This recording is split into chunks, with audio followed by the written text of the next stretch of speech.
I just got back from Bali and I realized most of the tech I packed, I didn't even use.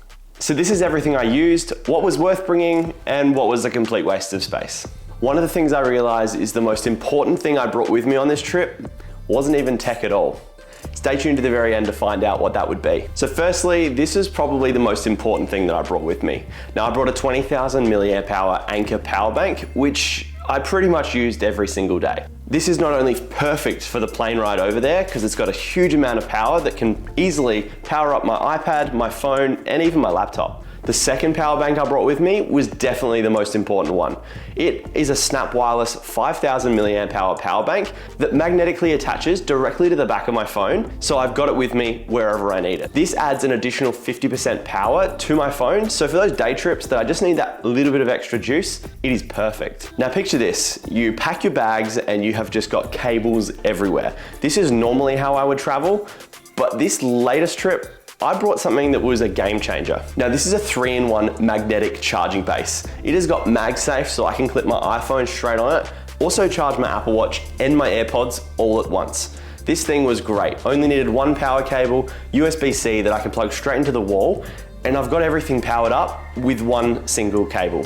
No cables everywhere, just drop all three things on the table and it's done. Now this one I just bought on Amazon. It was around the $30 mark and it was fantastic. I know there are a few brand named options as well. I'll link them down below. And now what's the must-have accessory when you're going overseas? Something to power everything. I got a 4-in-1 universal power adapter, which has 3 USB-C ports, a USB-A port, and it's got all the different plugs. So no matter where I go, I've always got the clip that I can just plug it straight in the wall and not a single problem. 140 watt fast charger, plugged it straight in the wall and charged up all my devices in rapid speed.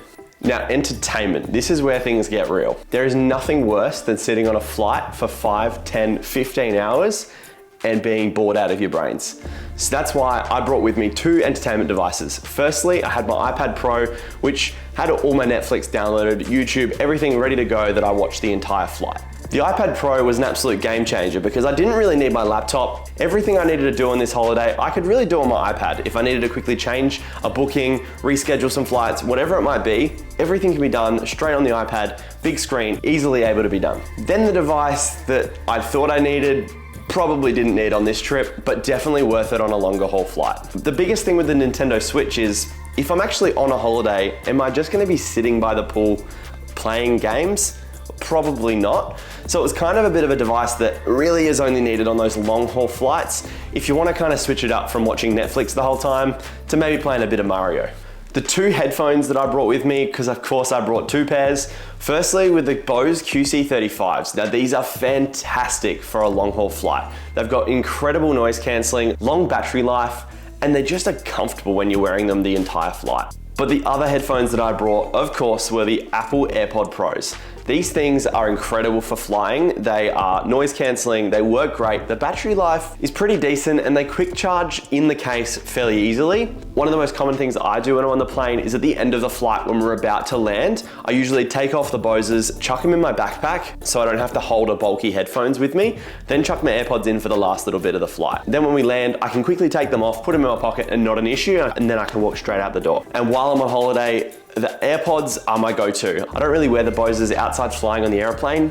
They're just a bit bulky and I don't feel like I need to wear them day to day. The AirPods are great when you want to quickly nip to the gym while you're on your holiday or go for a walk, whatever the case might be, AirPods are my go-to. So there is nothing more annoying than getting all your cables, everything just tangled in with your luggage. So what you definitely need, and it's a must-have, is a little carry bag. Just like your toiletries bag, you need something to hold those smaller items so they don't get lost with all the rest of your luggage. The newest one that I bought was a TomTok pouch. It's a small little pouch that holds everything. It's got little storage compartments, easily able to hold all my little cables and all my little gadgets. And it was like $20 on Amazon. It was fantastic, zips worked well, and it was just easy. When security wanted to check me, they could quickly have a look. All my technology was in there and it was just an easy experience all around. When I got to the hotel and wanted to dump all my stuff, but still wanted to have a backpack, I could just take all my tech out. It was one pouch, put it down. I knew I didn't need that, grab my power bank and go. So at the end of the day, you don't need a whole bunch of tech to travel. You just need a couple of key essentials. If you want a link to all my essentials, I've got them linked down below. If you think there was something that would change my travel, I'd love to hear it in the comments below. And click this video here.